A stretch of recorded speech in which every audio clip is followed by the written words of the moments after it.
Quelle nuit? Oui, quelle nuit, même quelle journée et quelle nuit. Oui.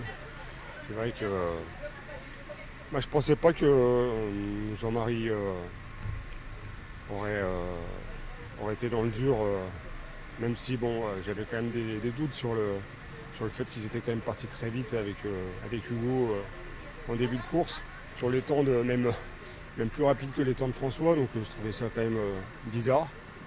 Mais bon, il a quand même fait une super course parce qu'il a quand même tenu un sacré moment, quoi. Je ne pensais pas qu'il tiendrait autant.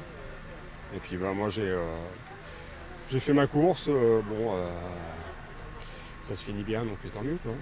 J'ai du mal à y croire. En fait, j'ai eu des mauvaises expériences sur des courses du style à se perdre sur le dernier kilomètre ou des choses comme ça. Donc on dit toujours que tant que la ligne n'est pas franchie, ben voilà, quoi, c'est pas fait. Donc, mais là, je suis très fier et puis ça fait vraiment plaisir de remporter une belle course comme ça, quoi. J'ai du mal à le croire quand même.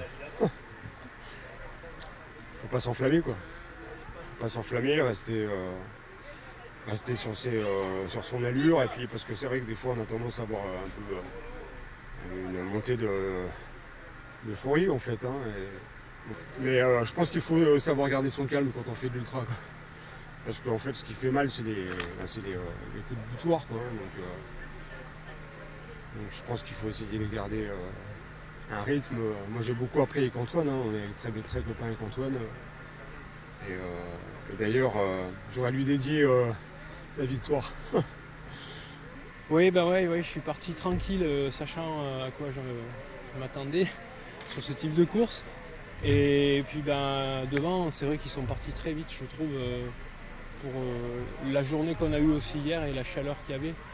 Et je doutais pas qu'il y en aurait moins à l'arrivée. Bon, malheureusement, c'est un petit peu aussi la gestion sur ce type de course, c'est un point très important et ça fait partie du jeu.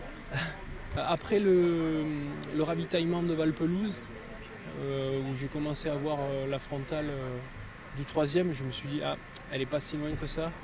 Je me sentais super bien, donc du coup je suis parti. Le collègue Pacer, il a pas réussi à suivre. Et voilà, donc j'ai fait ma course tout le long et ça a payé. Voilà. Ouais, moi je suis abonné aux 2e place, mais ça me va bien en fait. J'aime pas trop me mettre en avant, alors la 2e place ça me suffit. Ouais, c'est parti vite et après la chaleur, on a vraiment subi à partir du plein dans la descente. Après sur le haut, on était bien, il y avait toujours un peu le vent du sud qui rafraîchissait l'atmosphère pour dire d'être à peu près bien. Mais à partir du plein c'est vrai qu'on a subi la chaleur. Et jusqu'à une bonne partie du Breton, ça a été compliqué. J'envisageais pas de faire un podium, mais après un temps déjà dans les 27 heures, c'est ce que j'envisageais pas du tout. Et là, je suis d'autant plus content que je descends en dessous de 28 heures. Et la technicité du terrain, quoi. Les passages de pierre aussi importants que le Girvin.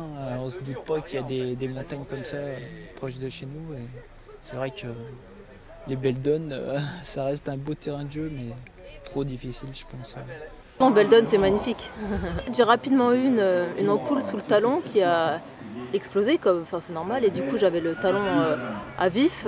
Donc au plein nez, je pensais que j'allais devoir abandonner parce que c'était pas possible de continuer comme ça. Il y a une podologue qui m'a fait un strap qui a très bien tenu pendant 10 heures.